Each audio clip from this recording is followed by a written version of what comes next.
자, 로마서 강의 두 번째입니다. 바울 예수 그리스도의 종. 로마서 1장 1절과 20절에서 23절까지 말씀 우리 함께 봉독하겠습니다.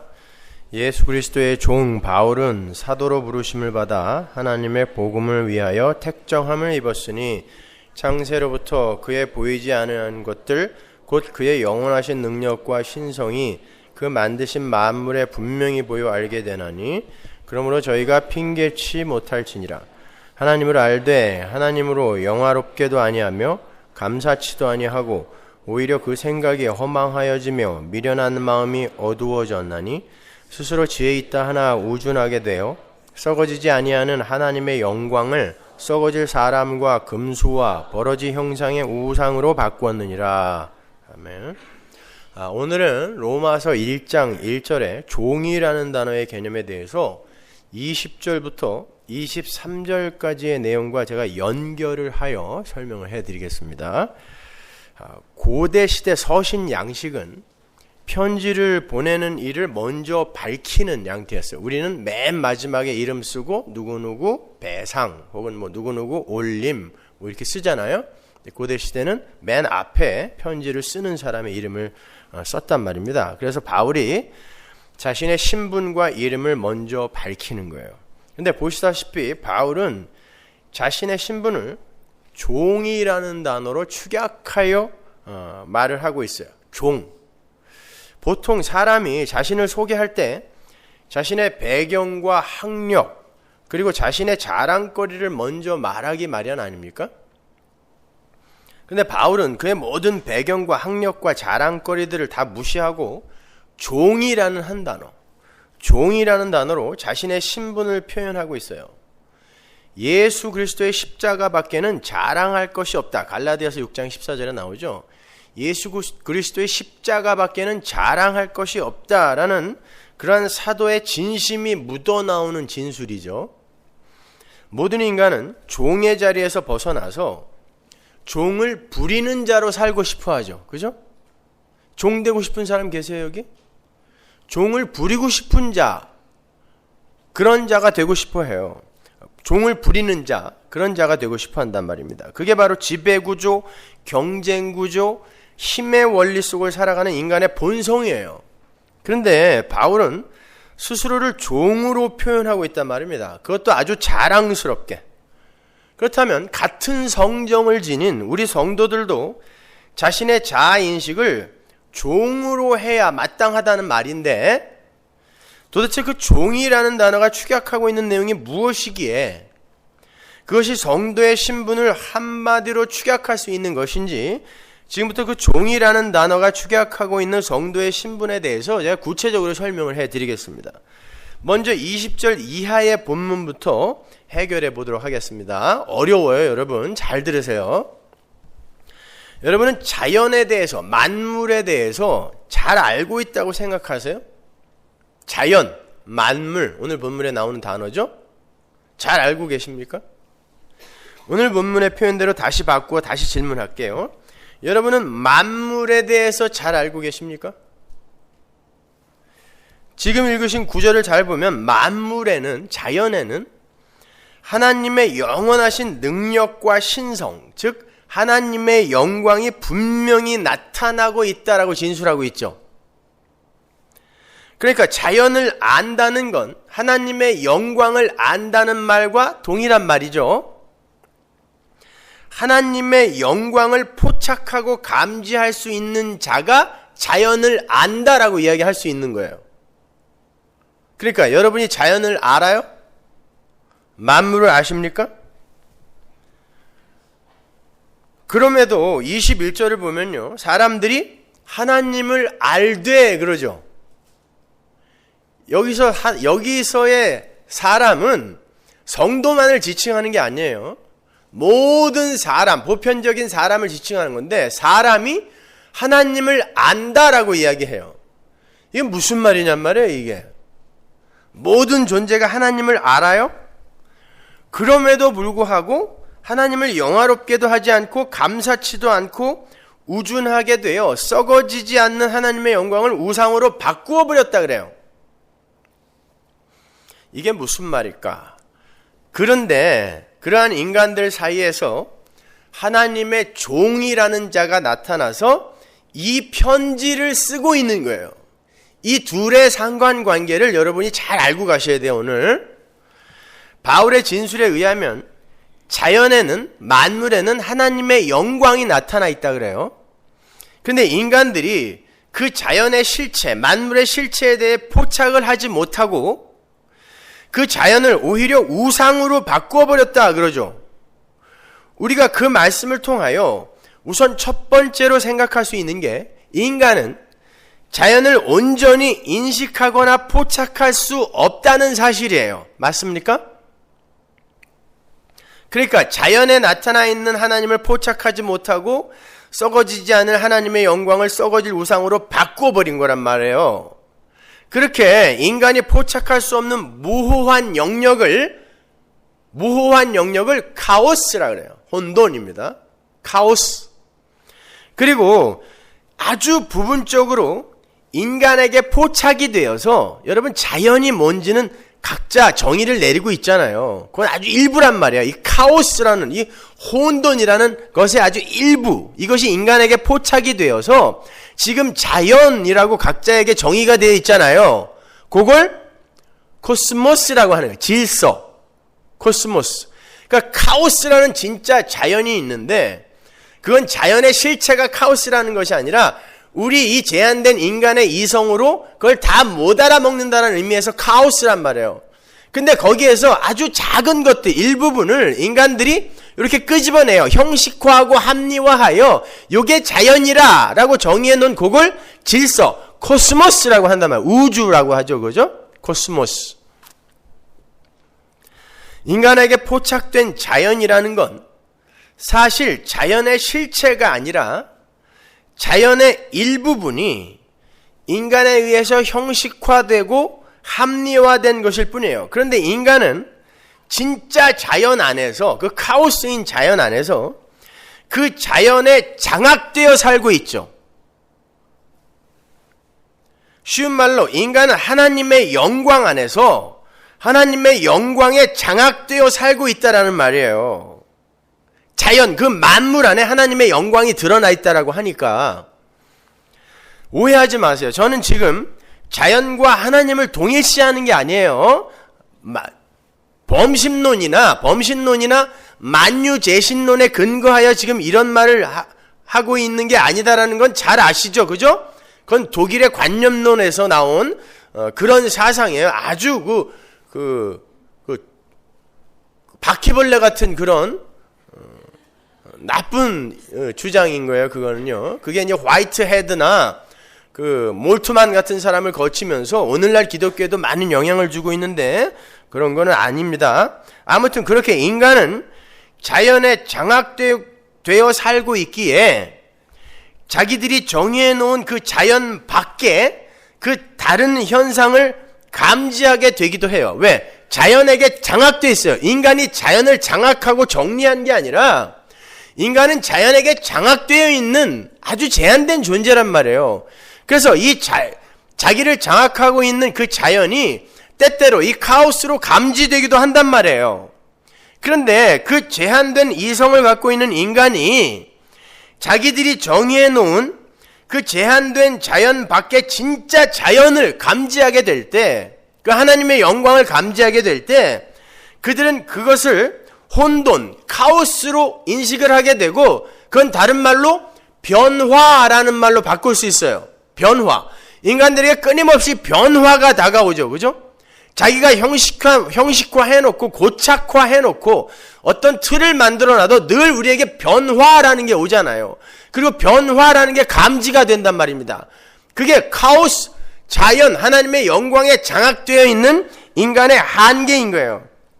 사람들은 그런 변화와 혼돈이 감지가 되면 곧 그것을 자기 것으로 합리화하여 굳히려고 하죠. 자, 노마디즘, 들레즈의 노마디즘하고 비슷한 거예요. 그죠? 세상의 노마디즘은 뭐예요? 늘 고착화, 고정화, 영토화하는 그런 본성이 인간들에게 있단 말입니다. 왜? 자기의 안위를 스스로 챙겨야 되거든요. 그게 선악과를 먹은 타락한 인간의 본성이에요. 인간들은 그걸 바로 이성 혹은 깨우침이라고 이야기를 해요. 그러한 인간들의 합리화 작업이나 형식화에 대한 그 시도가 선악과를 따먹은 작은 신들이 되어버린 타락한 인간의 나라는 우상 만들기 작업이에요. 거기에 대해서 우리가 오늘 공부를 할 거예요. 조금 어렵지만 잘 들어보세요. 제가 쉽게 예를 들어서 반복해서 설명을 해드릴게요. 여러분 이거 다 알고 가셔야 돼요.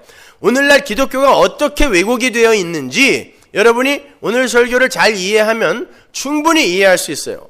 제가 박연호 집사님 신방을 갔었는데 UCLA 병원에 지금 간암으로 투병 중이신데 온몸에 이제 간이 다 암이 다 전이가 돼가지고 이제 돌아가실 날이 얼마 안 남았어요.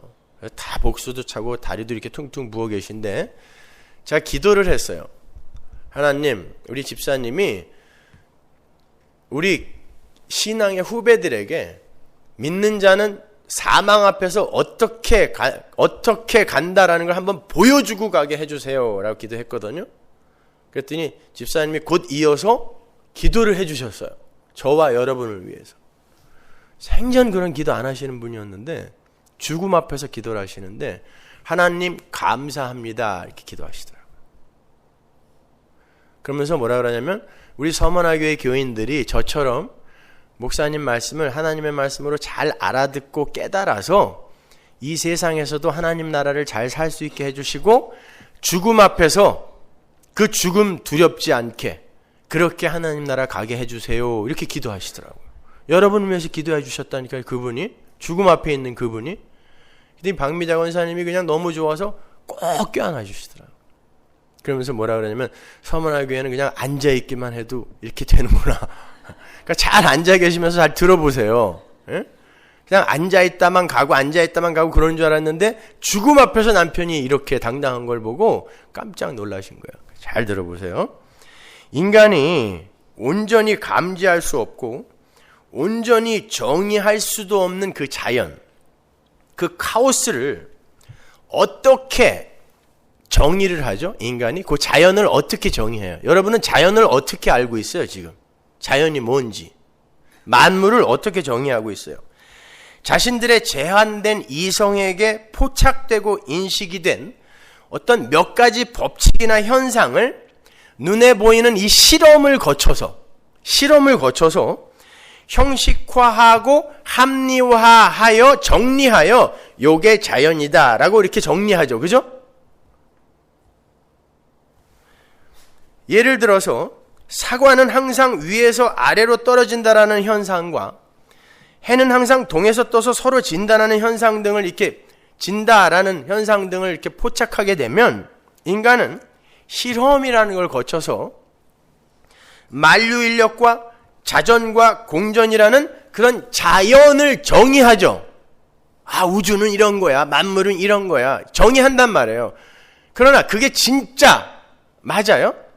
E = MC 자승. 이게 하나의 공식이지만 아인슈타인이 그 훌륭한 사람이 만든 공식이지만 그게 진짜 진리입니까? 광속과 질량과 에너지 그것 자체도 우리는 제대로 정의 못해요. 근데 E = MC 자승 그것 자체가 진리가 될 수 없는 거예요. 근데 우리는 그건 진리라고 알고 있어요. 실험을 거쳤다고 해서. 아니에요. 그러니까 인간들의 실험, 즉 눈에 보이는 형식과 합리성으로 자기들의 이성에 준하여 자연을 정의하는 거예요. 이성에 준하여 눈에 보이는 것으로. 이성의 틀에서 벗어나는 건 절대 인간이 정리를 할 수도 없을 뿐만 아니라 정의할 수도 없어요. 그러한 인간들이 보이지 않는 하나님을 정의할 때 어떻게 정의할까요? 당연히 눈에 보이는 현상에 의해서 그리고 나타나는 행위에 의해서 하나님의 일하심을 판단하게 되겠죠. 자신들의 선악 구조에 의한 판단, 즉 인간에게 유익한 일이 결과로 주어지면 병이 낫고 부자가 되고 기적이 일어나면 하나님의 축복이라 그러고 인간들이 싫어할 만한 일이 결과로 주어졌을 때, 가시적인 결과로 주어졌을 때에는 하나님의 저주라고, 그렇게 하나님마저 형식화해버리는 거예요. 눈에 보이는 것으로. 거기까지밖에 못 보니까 인간은요, 인간이 자연을 그렇게 형식화하듯이 신마저, 하나님의 영광마저 그렇게 형식화하고 합리화하고 조작해버린단 말입니다. 하나님을. 그러니까 병 낫고 뭐 부자 되고 이런 데는 하나님의 영광이 마구 드러난다라고 이야기하고, 그냥 오면은 망하고 아니면 망해서 오고 이런 데는 하나님의 영광이 없다라고 이야기하는 거예요. 어제 제가 밥 먹다가 그냥 깜짝 놀랄 이야기를 들었는데, 우리 교회는 망해서 오는 곳이 아니라 나는 와서 망했다라는 사람이 있었어요. 어찌됐든 이렇게 인간은 자연을 오늘 본문의 말로 바꿔 표현하면 만물을 형식화하고 합리화하여 자기들 마음대로 이것이 자연이다라고 정의를 해요. 그런데 말씀드린 것처럼 자연은 인간이 온전히 포착하거나 감지할 수 없는 카오스예요. 하나님은 그렇게 엄청난 분이란 말입니다. 우리에게 포착되어진 분이 아니란 말이에요. 하나님은요, 온전히 포착이 안 돼요. 따라서 인간이 정의한 자연 밖의 진짜 자연이 인간들에게 감지가 되면 인간들은 곧 자기들이 형식화해놓고 고착화해놓은 게 있으니까 어떻게 하겠어요? 곧 수정에 들어간단 말입니다. 그걸 재형식화라 그래요. 왜 인간들은 그렇게 끊임없이 무언가를 형식화하는 삶을 살게 되는가? 인간들은 선악과를 따먹은 후에 자기들 스스로 이 역사와 우주의 주체가 되어버렸기 때문에 반드시 자신들의 가치를 스스로 챙겨 가져야 돼요. 이제 하나님이 간섭 안 하기로 했단 말이에요. 생명력 안 부어준다? 왜? 그들이 스스로 떠났거든요. 그리고 자연과 우주조차, 아니 신조차 자신들에 의해 규정이 되어야 돼요. 왜? 내가 하나님처럼 됐으니까. 나에게 이해되어지지 않고 나에게 인식되어지지 않는 신은 신도 아닌 거예요. 이제는요. 그게 인간의 형식화란 말입니다. 그래서 끊임없는 형식화의 과정을 인간들은 통과하게 되는 거예요. 자연의 형식화, 자아의 형식화, 신의 형식화. 그렇게 자기들의 지혜와 이성과 깨달음으로 자기들 마음대로 형식화된 자연과 자아를, 그리고 형식화된 그 신을 끊임없이 수정해 나가는 그 행위가 바로 인간의 우상 만들기의 패턴이에요. 지금부터 중요해요. 잘 들어보세요. 제가 그러한 인간들의 형식화에 대한 집념을 예를 들어 하나 설명을 해드릴게요.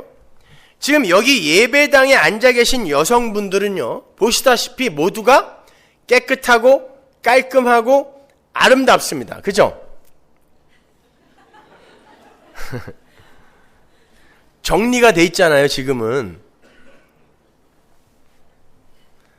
변장과 위정의 덕이지만 애들 학교에 파자마 돼 있는 것처럼 우리 교회도 쌩얼데이 한번 만들어서 일어난 그대로 그냥 한번 오게 만들어야 되는데, 일단 정리가 돼 있잖아요. 우리 남자들이 생각하기에 이런 외모와 부지런함을 가진 여성들은 자기가 사는 집이나 방도 아주 깨끗하고 정갈할 것이라고 추측을 하죠. 추측을 해요. 근데 자기 집에 있는 여자들의 행태를 봐서 우리는 압니다. 그 여자들이 밖에서 보여주는 그 깔끔함과 아름다움과 정갈함이 집에서도 이어지던가요? 우리 집은 이어져요. 주여. 아니죠? 잘 안 이어지죠? 적어도 이 정도는 아니잖아요. 이런 멋진 모습은 아니잖아요. 제가 바꾸어서 질문해 볼게요. 왜 여자들이 자기 집이나 부엌이나 자기 방과 같은 헝클어지고 정리 안 된 모습으로 밖으로 나오지 않을까요?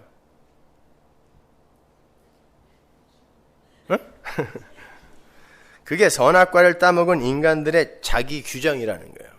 신이 되어버린 나는 혼돈 속에서 형식화의 과정을 거쳐서 나라는 가치 있는 존재로 규정이 되어야 된다는 거예요. 이게 하나님처럼 된 인간들의 본성이에요. 그래서 밖으로 보여지는 나는 항상 정리정돈이 되어 있고 형식화되어 있어야 한다는 거예요. 혼돈 속에서도 나라는 자는 정리가 되어 있고 형식화되어 있어야 돼요. 왜? 가치 있는 자로 존재해야 되기 때문에 하나님의 은혜를 떠나서 스스로 자기의 가치와 영광과 안위를 챙겨야 하는 그런 인간들의 안타까운 현실이에요. 무엇이든지 나가 규정한 것이 진리여야 하고 나가 주인공이어야 돼요. 그래서 80 먹은 할머니도 나가 노출이 되는 상황에서는 좋은 옷을 입고 깨끗하게 머리도 빗고 화장도 하는 거예요. 인간의 그러한 형식화의 노력은 숫자에서도 여실히 드러나죠. 자, 사과가 한 개 있어요. 이걸 숫자로 뭐라 그래요? 1. 사과가 2개 있습니다. 이걸 숫자로 뭐라 그래요? 2. 참나. 왜 그러세요? 그럼 0은 사과가 몇 개 있어야 돼요? 빵이나 0이나 몇 개 있어야 돼요? 없어야 돼요. 그럼 없음이라는 거에 그 없음을 가리키는 어떤 숫자가 있다라는 거 이상하지 않아요? 인도에서 만든 건데 0이라는 숫자는 왜 굳이 없음을 0이라는 걸로 형식화하죠? 이게 인간이란 말입니다. 인간은 혼돈을 받아들일 수가 없어요. 카오스를 인정하지 못해요. 감당하지 못해요. 그래서 없음에다가도 0이라는 기호를 붙여 형식화하는 거예요. 그러나 그러한 인간들의 수고와 노력에도 불구하고 자연은 인간에게 온전히 포착되지 않아요. 진정한 의미에서 형식화되어지지도 않아요. 우리는 모르는 거예요. 아예 모르는 거예요. E = MC 자승? 아니에요. 모르는 거예요. 그거 진리 아닙니다. 그것도 변화되어지고 언젠가 또 수정되어질지도 몰라요. 모르는 거예요. 그래서 인간은 모른다고 할 때 진짜 아는 것이다라는 말이 있는 거예요. 나는 몰라요. 이게 진짜 아는 거라는 거예요. 그러니까 인간은 모르는 거예요. 어떤 것도 형식화할 수 없는 존재란 말입니다. 그런데 인간이 스스로 어떤 행위를 근거로 하여 요런 사람은 좋은 그리스도인, 요런 사람은 악마, 지들끼리 이렇게 판단한단 말입니다. 지들이 형식화해서. 천만의 말씀입니다. 그러한 인간들의 형식화의 노력은 인간의 자아를 형성하고 규정하는데 그대로 적용이 돼요. 인간들은 나라는 자아를 규정할 때 눈에 보이는 어떤 것들을 모아서 나를 규정하죠.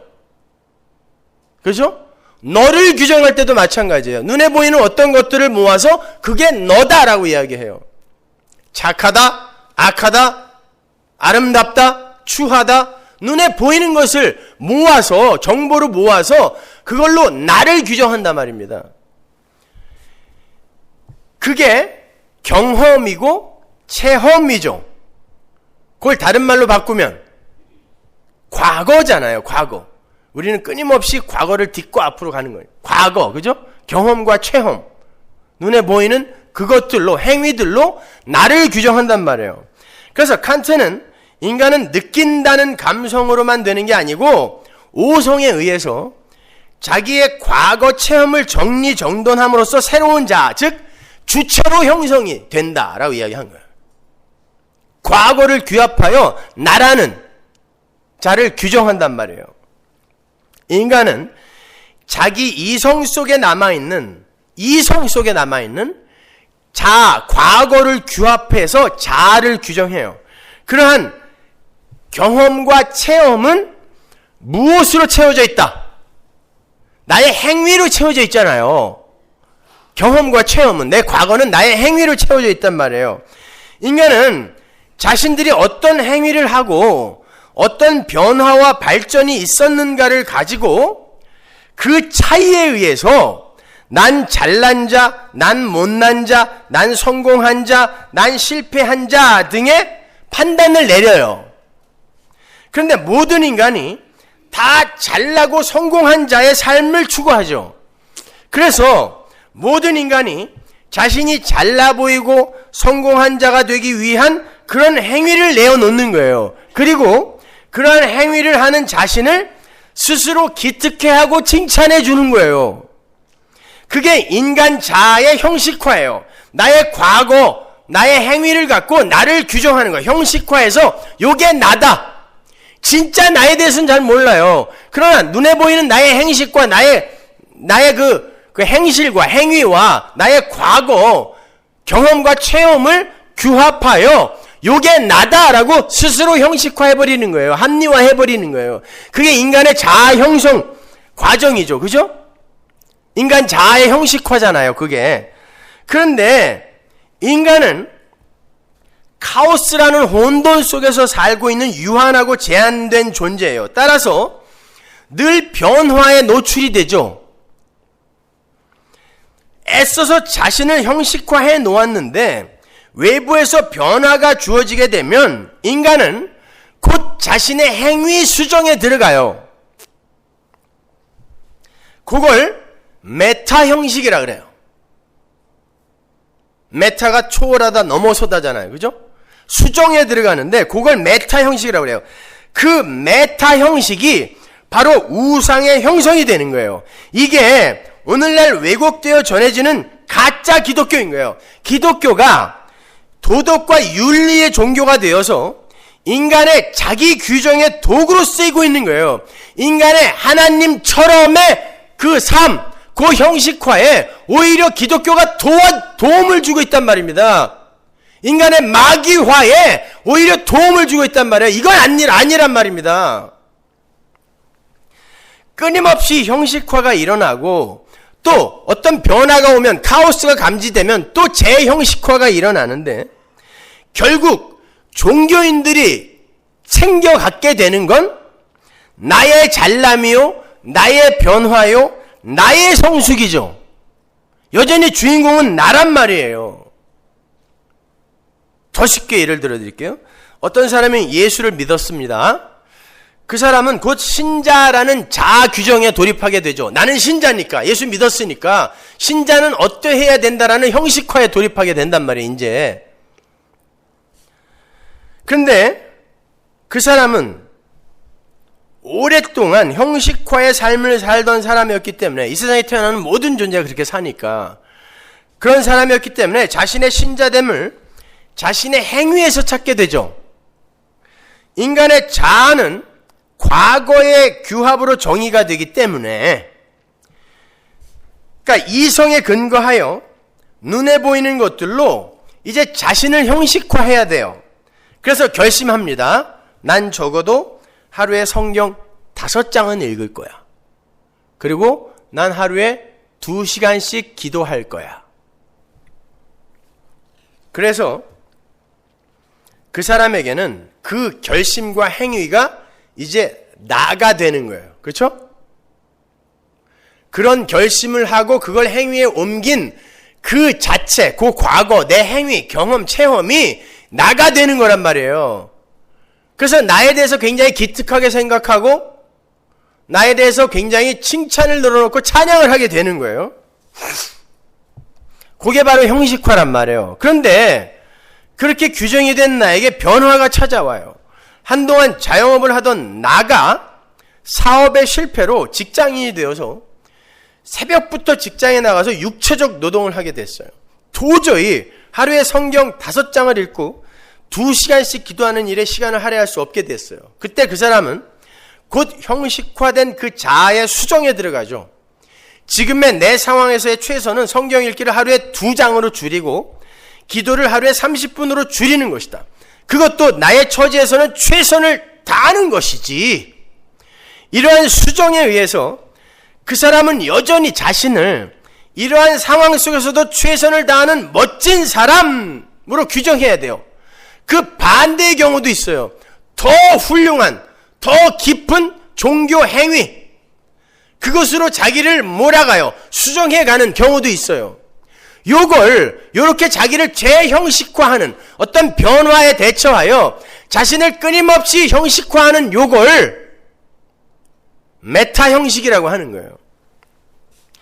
그렇게 형식화되어 버린 자신에게 닥친 그 변화와 혼돈에 수정을 가해서 여전히 기특하고 훌륭하고 멋진 나를 챙기는 그 재형식화, 그 메타 형식을 우리가 우상이라고 한단 말입니다. 부처에게 가서 뭘 빌고 선앙당에 가서 뭘 빌고 이런 게 우상이 아니라 이게 우상의 실체란 말이에요. 이것이 인간이 우상을 형성하는 과정이에요. 그 메타 형식에는 항상 차이가 발생하죠. 수정이 되는 거니까. 인간은 그 차이에서 자기 존재의 의미와 가치를 챙겨요. 그 자기 존재의 의미와 가치를 챙겨갖는 그 메타 형식, 요걸 우상이라고 한단 말이에요. 이해가 가세요?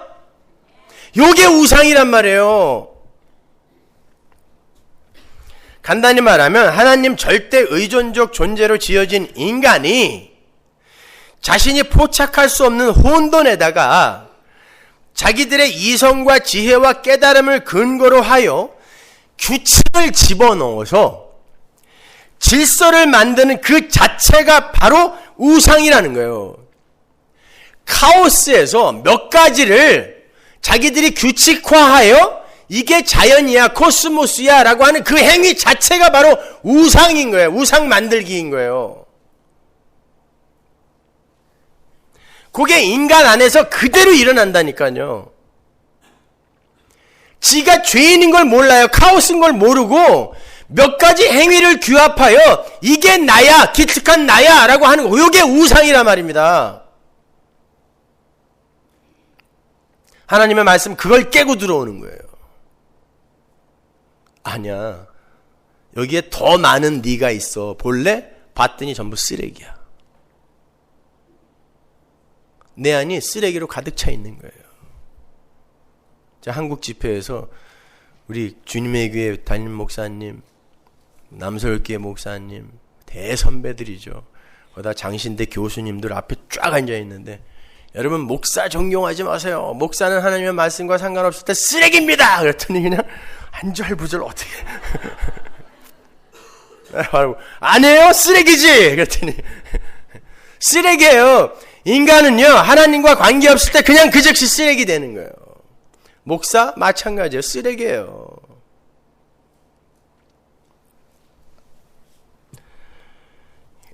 우주의 주인이 되어버린 인간에게 포착되지 못하고 사로잡히지 않는 것은 있을 수가 없다라고 생각하는 거기에서 발상되어진 그런 것, 그게 바로 우상이란 말이에요. 그것은 여전히 나라는 그런 국가로 끊임없이 귀소하려고 하는 그 마귀적 귀소 본능, 노마디즘이잖아요. 그게 우상이라니까요. 인간들은 그렇게 끊임없이 자신들이 전부 다 감지해낼 수 없는 하나님에게 종속되어 있는 존재라는 걸 부인하고 부정하고 싶은 거예요. 부정하고 싶은 거예요. 내가 왜 종속이 되어 있어야 돼? 내가 왜 종이야? 난 주인이야. 선악과 먹었는데 왜 내가 종이야? 그걸 인정하고 싶지 않은 거예요. 그래서 자신들의 이성과 지혜와 깨달음과 실험 등으로 하나님을 정의하려고 하고 자기 자신 또한 눈에 보이는 자신들의 행위로 규정해내려 하는 거예요. 이 우주와 인생의 주체와 주인이 자기 자신인 거예요. 그러니까 나도 내가 규정하고 하나님도 내가 규정하고 자연도 내가 규정해요. 그러니까 자연에 가득 차 있는, 만물에 가득 차 있는 하나님의 영광도 내가 규정해. 이게 영광이야. 축구 골 때 골 넣고 박수 치는 거 이게 영광이야. 하나님께 영광의 박수, 이게 영광이야. 지들 마음대로 정의하는 거예요. 하나님이 언제 그런 걸로 영광 받으신다 그래요? 지들의 영광이지. 그런데 인간들이 아무리 그렇게 재형식화, 재고착화, 재영토화로 자신의 존재를 규정하고 스스로를 찬양하고 칭찬해도 불안과 공포와 공허가 끊임없이 있죠. 이걸 플러스 알파라고 해보자고요. 잉여. 끊임없이 인간은 자기의 자아의 수정을 가하고 재형식화, 재고착화를 하는데 그래도 인간들에게 남아있는 게 불안, 공포, 공허예요. 이 영역을 인간들은 신의 영역으로 지들 마음대로 결정해요. 그래서 신은 그걸 해결해 주는 존재. 이렇게 정의하는 거예요. 어떠세요? 오늘날 기독교가 정확히 이렇게 가고 있죠. 이걸 선악구조라고 하는 거예요. 이게 마귀의 사고방식인 것입니다, 여러분. 그래서 신은 내가 신으로 규정되어지는 데에 부족한 어떤 결핍을 보충해주는 존재에 머물게 되어 있는 거예요. 신이, 인간들에게 신이요. 모든 인간은 신을 그렇게 폄하한다니까요. 모든 인간들에게 신인식이 있다 그랬죠. 그래서 모든 인간들이 종교를 갖고 있다 그랬습니다. 그 신인식이 뭐예요? 그 인간들의 신인식이라는 것이 바로 그러한 인간의 형식화와 자아수정의 그 메타 형식 외에 잉여에 대한 그런 부분, 그게 인간들이 인식하는 신이에요. 그래서 오늘 본문이 인간이 하나님을 알되라고 이야기하는 거예요. 제대로 안다는 말이에요? 지들 마음대로 하나님을 규정하여 자기들이 하나님을 조작한다는 뜻이에요. 지들이 하나님을 안다고 하는데 이런 뜻이에요. 인간이 하나님을 알기는 어떻게 알아요? 그런데 왜 성경이 하나님을 알되라고 기록하고 있는가? 인간이 하나님을 엉터리로 알고 자기들 마음대로 눈에 보이는 것으로 실험과 경험을 통해서 신을 규정하고 그 신을 나라는 우상 안으로 포섭하려 한다라는 것을 그렇게 표현한 거예요. 자, 한국 집회에서 신학생들에게 이걸 가르치면서 야, 지금이라도 신학교 때려쳐. 니들이 알고 있는 하나님이 이런 거라면 니들 목사 되면 안 돼, 이 새끼들아. 이거는 사람들 더욱더 배나 지옥 자식 되게 만드는 거야. 그러니까 그만둬.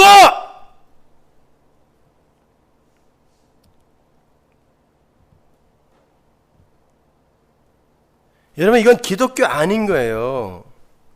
엉터리 신을 자기들이 규정해놓고 자기들이 조작해놓고 그냥 믿는데요. 근데 믿는 건 결국 나를 믿는 거 아닙니까?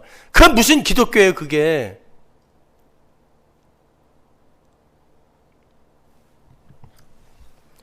그렇게 모든 인간은 나라는 자아를 행위, 즉 과거를 근거로 해서 규정을 하고 외부의 변화에 의해서 끊임없이 그 자아를 재형식화해가는 그 메타 형식에 의해서 존재의 의미를 찾으며 그 속에서도 메워지지 않는 불안과 공허를 신으로 메우려는 시도를 하는데 그게 바로 선악과 따먹은 인간들의 선악 구조라는 거예요. 여러분이 기독교를 이렇게 이해하고 있었다면 여러분은 신자 아닙니다.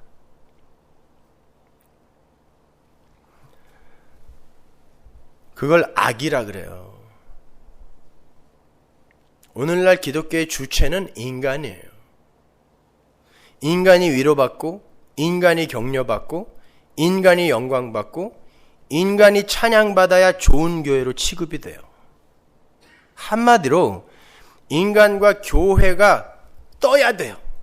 훌륭한 목사, 본받을 만한 장로, 멋진 교인, 좋은 교회, 착한 일 많이 하는 교회, 이렇게 교회와 인간이 떠야 돼요. 이게 오늘날 교회의 목적 아닙니까? 그게 마귀의 교회인 거예요.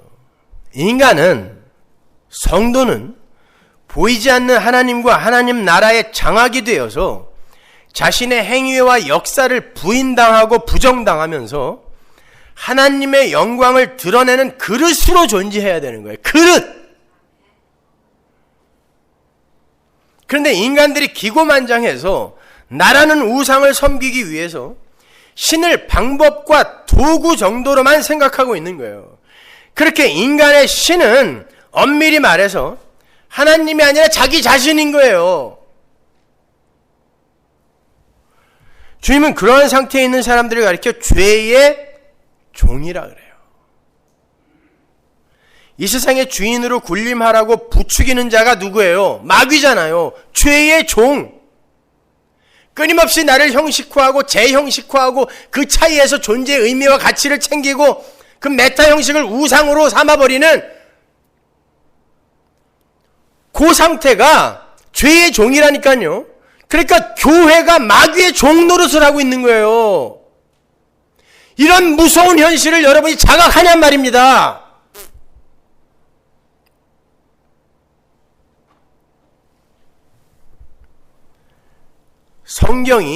그래서 성경이 반복해서 주인이 되려 하는 자, 높아지려 하는 자들에게 경고하는 거예요. 예수님이 직접 경고하시잖아요. 요한복음 8장 31절 보세요. 그러므로 예수께서 자기를 믿은 유대인들에게 이르시되 너희가 내 말에 거하면, 내 말 잘 들으면, 내 말에 거하면, 순종하는 자가 되면, 나 종으로 시키는 자 말고 내 말에 순종하는 자가 되면 참 내 제자가 되고 진리를 알지니 진리가 너희를 자유케 하리라. 저희가 대답하되 우리가 아브라함의 자손이라 남의 종된 적이 없거늘. 요놈들이 진짜 종인 거예요. 남의 종된 적이 없거늘 어찌하여 우리가 자유케 되리라 하느냐. 예수께서 대답하실 때 진실로 진실로 너희에게 이르노니 죄를 범하는 자마다 죄의 종이라. 죄가 뭐예요? 없음이 있음의 흉내를 내는 게 죄라 그랬어요. 피조물이 하나님 흉내내는 게 죄입니다. 종은 영원히 집에 거하지 못하되 아들은 영원히 거하나니 그러므로 아들이 너희를 자유케 하면 너희가 참으로 자유하리라. 예수님의 말을 듣는 자가 자유한 자라는 거예요. 남의 말을 듣는 것은 종의 모습인데 주님은 그게 진짜 자유다라고 이야기해요. 네 맘대로 하는 거 아니고 누가 너에게 시켜서 네 삶을 끌고 가는 거, 그게 자유래요. 우리는 자유에 대해서 너무 잘못 알고 있는 거예요. 자신이 자신의 주인이 되려 하는 자, 그가 바로 죄의 종인 거예요.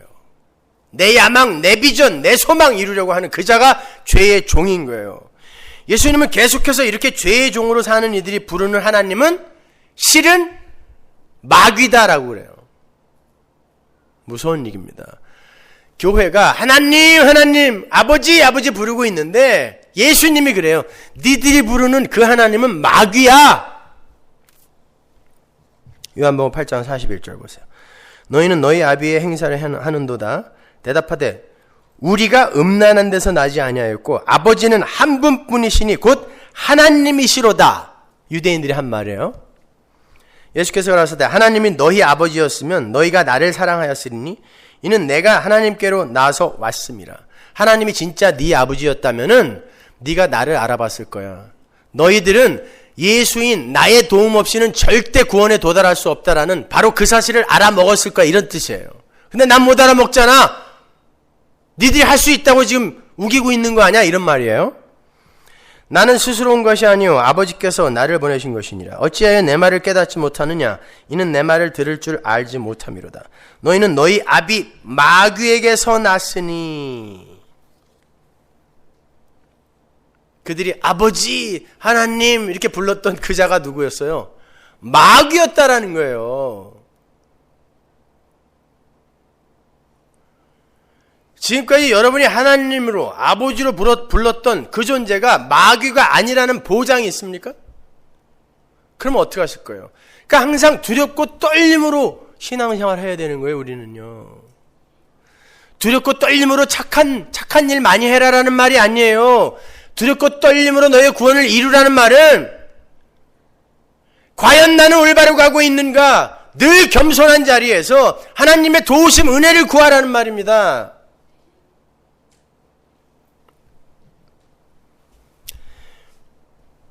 조금 전에 설명해드린 그러한 선악 구조 속에서 자신들의 신됨을 챙기려 하는 자들은 아무리 그들이 우리 아버지는 하나님이라고 우긴다 할지라도 그들의 아비는 마귀라는 거예요. 마귀는 실존하는 존재이기도 하지만 실존하는 존재예요. 마귀는요.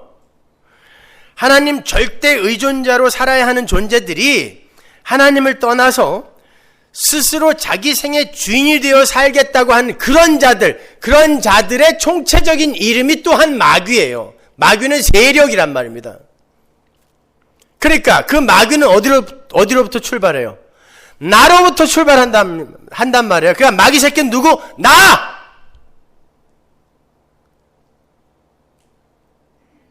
내가 마귀란 말입니다, 여러분. 내 안에 그 마귀가 여전히 존재하잖아요.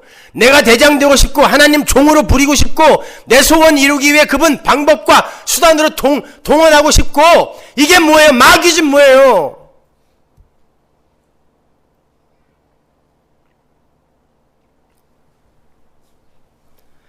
거기에서 탈출하는 거, 그게 신앙생활이에요. 그럼 여러분의 인생이 어떻게 돼야 돼요? 여러분 소원대로 안 풀려야 맞는 것입니다.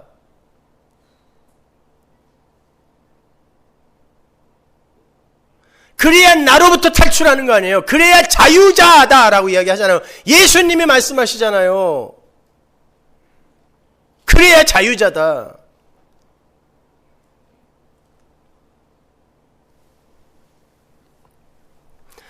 인간은 거기서 탈출해야 돼요. 그런데 인간 측에서는 방법이 없어요. 그래서 어떻게 되는 거예요? 36절에 나오죠. 아들이 그들을 자유케 할 수 있다 그러죠. 방법은 아들밖에 없어요. 아들이 그를 자유케 할 수 있어요. 그게 유일한 길이에요. 그걸 언약이라 그래요. 우리가 다음 시간에도 아주 중요한 걸 할 건데 그걸 언약이라 그래요. 나라는 우상의 종이 되어 살던 자가 아들의 공로를 힘입어서 자유케 되고 주님의 종으로 편입이 되는 것, 그걸 구원이라 그래요. 바울은 그걸 알았던 거예요. 그래서 예수 그리스도의 종이에요. 종. 왜 로마서가 종으로 시작하냔 말이에요. 둘로스 종. 하나님은 그러한 아들에 의한 구원을 설명해 주시기 위해서, 방법은 아들밖에 없다라는 걸 설명해 주시기 위해서 야곱의 때에 이스라엘을 가나안에서 애굽으로 집어넣어 버리신 거예요. 하나님이 집어넣어 버리신 거예요. 세상의 기근을 허락해서. 그렇죠? 그리고 아브라함에게 미리 예언하시죠. 430년 만에 나올 거야. 왜? 너희들에게 구원이 무엇인지 설명해 주기 위해서. 그거거든요. 그리고는 그 애굽에서 어린 양의 보혈, 아들의 보혈을 임방과 문설주에 바른 집, 즉 어린 양의 보호 아래에 있는 그 집 사람들을 무상으로 사망에서 건져주시는 거예요. 피만 바르면 돼요. 못 들어가요, 사망이. 피만 보면, 아들의 피만 보면 못 들어가. 그거예요. 거기에 인간의 행위가 보태져 있어요? 아들의 피, 십자가, 그거 이외에는 방법이 없다라는 것입니다. 그렇게 건져진 자들이 하나님의 사자로 오신 불기둥과 구름기둥으로 오신 어린 양과 아들과 함께 가나안으로 입성하게 되는 거예요. 그게 구원이에요. 바로 그러한 구원의 내용을 잊지 말게 하시기 위해서 이스라엘이 가나안에 들어가서 지켜야 할 법으로 첫 번째 규례로 종의 규례를 주시는 거예요. 출애굽기 21장 1절 보세요. 10계명 바로 다음에 이제 첫 번째 백성들에게 떨어지는 규례가 뭔지 모세야 가서 이거 첫 번째로 전해라 그랬어요. 네가 백성 앞에 세울 규례는 이러하니라. 첫 번째 규례가 떨어지는데, 네가 히브리 종을 사면 그가 6년 동안 섬길 것이요 제7년에는 값없이 나가 자유할 것이며, 그가 단신으로 왔으면 단신으로 나갈 것이요 장가 들었으면 그 아내도 그와 함께 나가려니와, 상전이 그에게 아내를 주므로 그 아내가 자녀가 낳았으면 그 아내와 그 자식들은 상전에게 속할 것이요 그는 단신으로 나갈 것이로되 종이 진정으로 말하기를 내가 상전과 내 처자를 사랑하니 나가서 자유하지 않겠노라 하면 상전이 그를 데리고 재판장에게로 갈 것이요 또 그를 문이나 문설주 앞으로 데리고 가서 그것에다가 송곳으로 그 귀를 뚫을 것이라. 그가 영영이 그 상전을 섬기리라. 귀걸이 하신 분들, 귀 뚫으신 분들, 나는 영원히 종으로 살겠습니다라는 고백이거든요. 알고 다 하신 거예요? 귀는 그때만 뚫는 거예요. 하나님은 모세가 백성들에게 세울 첫 번째 규례로 종에 대한 규례를 명하세요. 이게 뭐 그렇게 중요한 거라고? 첫 번째 규례. 첫 번째 규례로 이 이야기를 하실까요?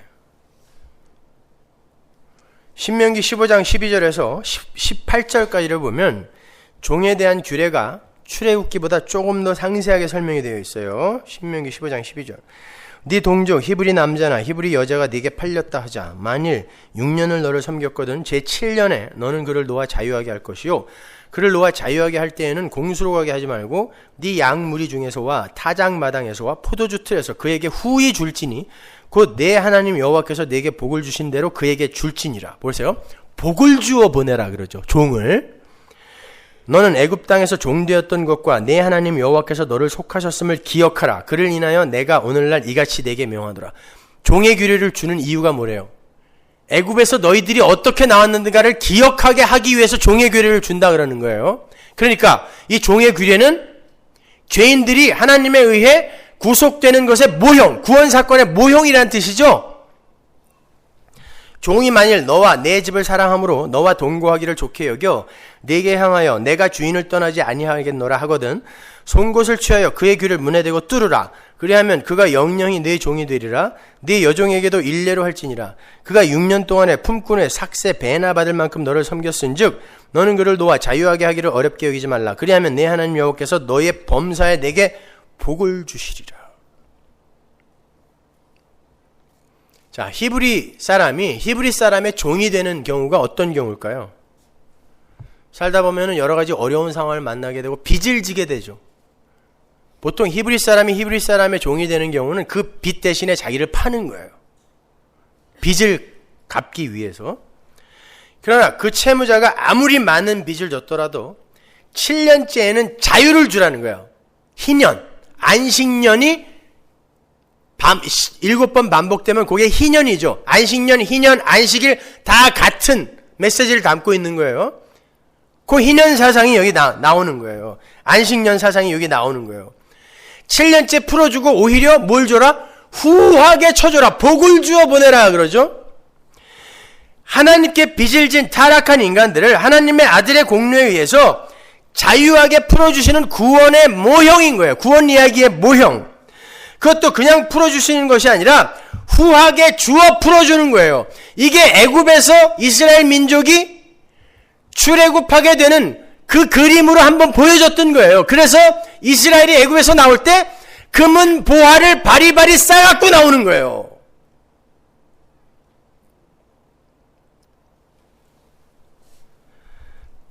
인간이 아들의 공로에 의해서, 어린 양의 공로에 의해서 죄의 되었던 자리에서 풀려날 때 하늘의 풍요가 함께한다라는 것을 모형하고 있는 거란 말입니다. 그래서 종을 풀어줄 때 풍요하게 복을 주어 보내라 이야기하는 거예요. 아울러 하나님께서 하나님 백성들에게 종의 규례를 주시면서 그러한 구원의 이야기를 행함으로 보이라고 하신 것은 하나님의 백성이 이 세상에서 어떻게 살아야 할 것인가에 대한 교훈으로 주신 거예요. 어느 지점으로 지향되어 갈 것인가에 대한 교훈. 우리가 이렇게 잘 할 수 있다는 말이 아니라 힘의 원리 속의 세상에서는 종이 많을수록 강한 자가 되죠. 그래서 세상은 종을 많이 확보하기 위해서, 다른 말로 자기보다 아랫사람을 많이 만들기 위해서 자신들의 전 인생을 투자하여 살아요. 그죠? 남보다 높아지겠다라는 건 나보다 낮은 자들을 많이 만들겠다는 거예요. 종을 많이 만들겠다라는 거 아닙니까? 그게 인생의 목적 아니에요? 모든 인간의. 근데 7년마다 종을 놓아주면 어떻게 되는 거예요? 계속해서 하나님이 처음 자리, 제자리로 돌려보내시는 거예요. 거긴 니네 자리 아니야. 거긴 니네 자리 아니야. 처음 자리로 돌아가. 어디?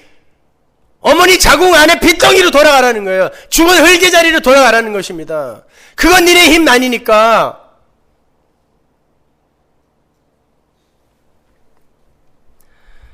그런 것을 힘삼아 사는 자들은 당신의 백성이 아니라는 거예요. 근데 이스라엘이 어떻게 했어요?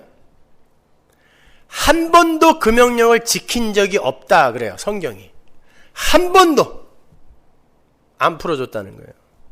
하나님이 명령하셨는데 안 풀어줬다는 거예요. 거기에 하나님이 진노하십니다. 예레미야 34장 보세요. 13절.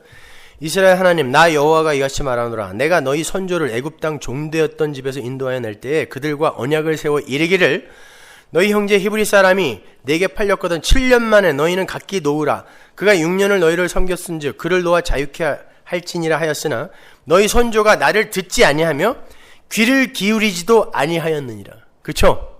하나님이 하신 말씀이에요. 한 번도 내 말 들은 적이 없어, 이 쌍놈의 새끼들. 우리 얘기하는 거예요. 우리 한 번도 말을 들은 적이 없어. 이스라엘이, 그래서 북이스라엘이 망했어요. 그리고 지금 북이스라엘이 망하고 남유대조차 바벨론에게 포위되어 있는 상태예요. 이제 너희들도 망한다는 거예요. 내 말 안 들었기 때문에. 그때에 하나님께서 예레미야를 시켜서 시드기야에게, 유대 왕이었던 시드기야에게 말씀을 전하는 거예요. 그들을 내가 너희에게 준 종의 규례를 따라 풀어주라는 거예요. 종을 좀 풀어주라는 거예요. 내가 그럼 바벨론 물려줄게. 풀어줘! 그랬어요. 시드기야가 풀어줬습니다. 관리들과 합의하여 다 풀어줬어요. 하나님이 바벨론을 물리셨어요. 그러니까 역사는 하나님에 의해 움직여지는 거예요. 그랬더니 어떻게 했어요? 또 재형식화, 재고착화가 일어나요. 바벨론이 물러가니까, 위급한 상황이 물러가니까, 변화가 일어나니까 다시 잡아들였어요. 종들을. 우리의 모습 아닙니까 이게? 하나님 앞에 죽겠다고 빌다가도 그거만 풀리면은 또 옛날로 돌아가. 바벨론을 시켜서 또 포위하게 하셔. 그럼 또 빌어. 하나님이 물려주셔. 또 옛날로 돌아가. 요게 재형식화. 요게 우상이에요. 요게 메타 형식이라는 것입니다. 예레미야 34장 22절 보세요. 나 여호와가 말하노라. 보라, 내가 그들에게 명하여 이 성에 다시 오게 하리니 그들이 이 성을 쳐서 취하여 불사를 것이라. 내가 유다 성읍들로 황무하여 거민이 없게 하리라. 그래, 너희들은 그런 존재이기 때문에 다시 불러서 불태워버릴 거야. 너는 다 죽었어. 이런 뜻이에요. 너는 다 죽었어. 근데 예레미야 34장 17절을 보면 아주 흥미있는 내용이 기록되어 있어요. 그러므로 나 여호와가 이같이 말하노라. 너희가 나를 듣지 아니하고 각기 형제와 이웃에게 자유를 선언한 것을 실행치 아니하였은즉 내가 너희에게 자유를 선언하여 너희를 칼과 연병과 기근에 붙이리라. 하나님께서 이스라엘에게 너희들에게 이제 자유를 선언해 준다. 자유롭게 풀어줄게 그랬어요. 근데 결과가 뭐예요? 칼과 연병과 기근이에요. 사망이란 뜻이에요. 그러니까 하나님의 종되었던 자리에서 자유롭게 풀어주면 어떻게 된다는 거예요? 죽는다는 뜻이에요. 근데 하나님이 그러는 건 풀어줄게.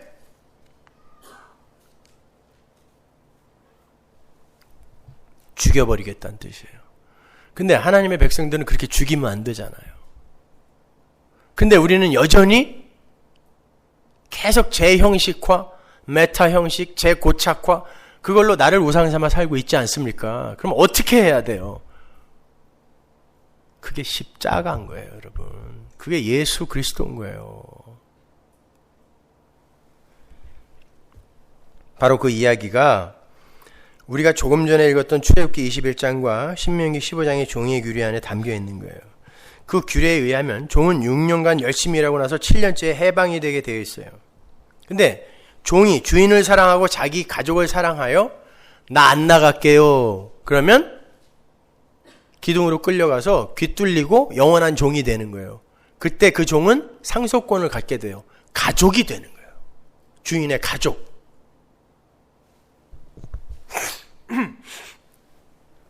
여러분, 선악과를 따먹은 그 어떤 인간도 절대 누구의 종이 되고 싶어 하질 않아요. 그래서 누군가가 주인의 영원한 종이 되기 위해 귀를 뚫었다는 기록이 한 건도 없는 거예요, 성경에. 이 세상에는 자기의 종을 자기의 권세와 힘을 자랑하는 도구가 아닌 가족으로 대하여 사랑해 줄 수 있는 인간이 하나도 없어요. 그게 힘의 원리와 선악 구조에 빠진 인간들의 실상이에요. 그래서 2000년 전에 하나님의 아들이 하나님의 종으로 이 땅에 오셔서 완벽하게 종살이를 하신 거예요. 그리고 우리에게 그 종살이를 전가시켜 주신 거예요. 완벽한 종살이를. 생사 여탈의 권한까지 하나님께 차압당했죠. 이게 종입니다. 그럼에도 그 주인 되신 하나님이 얼마나 크신 분이시고 얼마나 사랑이 많으신 분이신지를 아셨기 때문에 기둥으로 끌려가서 귀 정도가 아닌 손과 발과 옆구리가 뚫려버린 것입니다. 그리고 하나님의 영원한 종으로 연합이 되어버린 거예요. 그게 가족이에요. 그게 하나님 나라의 가족 형성 방식인 거예요. 예수가 우리의 종살이를 대신하시고 손과 발과 옆구리가 뚫렸어요. 귀 정도가 아니라. 그리고 우리가 하나님의 백성이 된 거예요. 그로 말미암아 우리의 진짜 영적인 귀가 뚫려버린 것입니다. 그래서 복음이 들리기 시작하는 거예요. 그때부터. 그래서 우리가 영원한 종이 되는 거예요. 우리의 삶은 여전히 이렇게 내가 주인이 되어 살고 있는데 그 예수가 완벽한 종살이를 살아 우리에게 전가시켜 줬기에 우리가 하나님의 가족이 된 것입니다. 그거 알아먹으라고 이 종의 규례를 첫 번째 규례를 준 거예요. 사도 바울이 그걸 안 거예요. 그래서 편지를 시작할 때, 로마서를 시작할 때 종으로 시작하는 거야. 둘러스.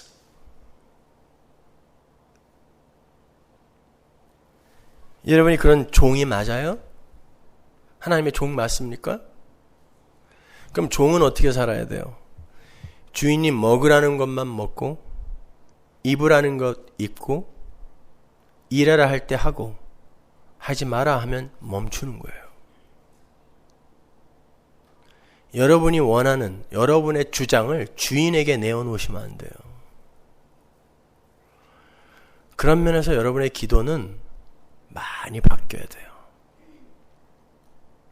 여전히 여러분이 주인이 되어서 여러분의 미래를 여러분이 개척하려고 하는 그 시도 자체가 우상 섬기기입니다. 그러니 여러분 주변에 진짜 예수 믿는 사람이 몇 명이나 될 것 같으세요? 그걸 알고 귀가 뚫려 복음을 이해하고 그러한 하나님을 진짜 하나님으로 받아들이고 하나님 마음대로 하세요. 이렇게 진짜 예수 믿는 사람이 몇 명이나 될 것 같으세요? 그래서 예수님이 그러신 거예요. 내가 다시 올 때 믿음을 보겠느냐? 없다는 것입니다. 빌립보서 2장 5절을 보세요.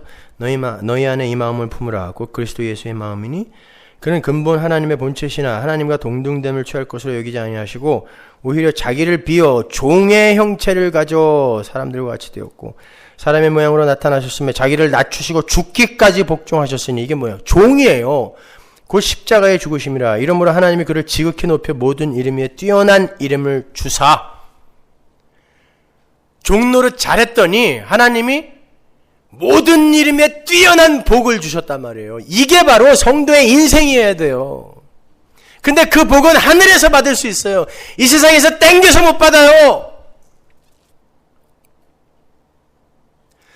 그거 이 세상에서 미리 땡겨달라는 게 그 탕자예요. 탕자. 아버지 돌아가시면 어련히 줄 거. 살아계신데 재산 달라고 지랄 떨잖아요. 이게 우리 아닙니까 오늘날.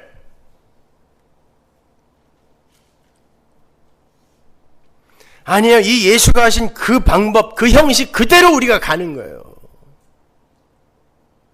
그게 기독교입니다, 여러분. 우리 성도는 죄의 종의 자리에서 하나님의 종의 자리로 해방이 돼요. 죄의 종의 자리는 칼과 기근과 연병밖에 없기 때문에 거기서 풀려나서 하나님의 종이 돼야 돼요.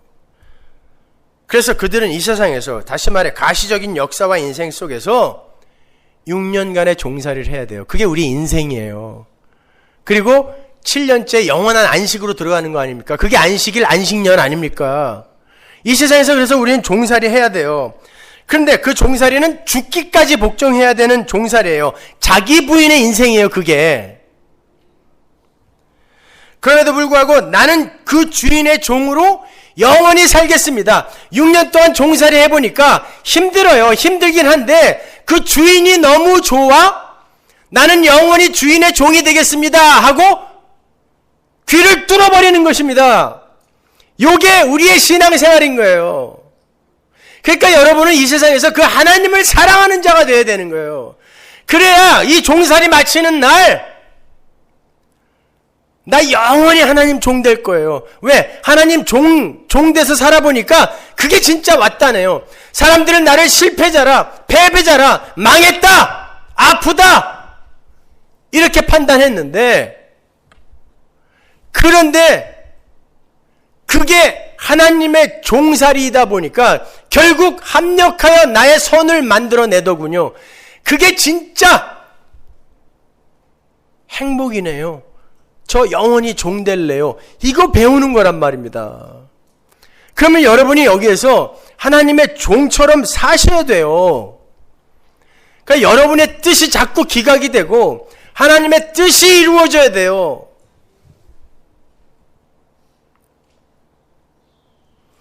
근데 하나님의 뜻이 가시적으로 단 한 분의 삶 속에서 가시적으로 드러났는데 어떻게 드러났냐면 그의 육신을 죽이는 거였어요.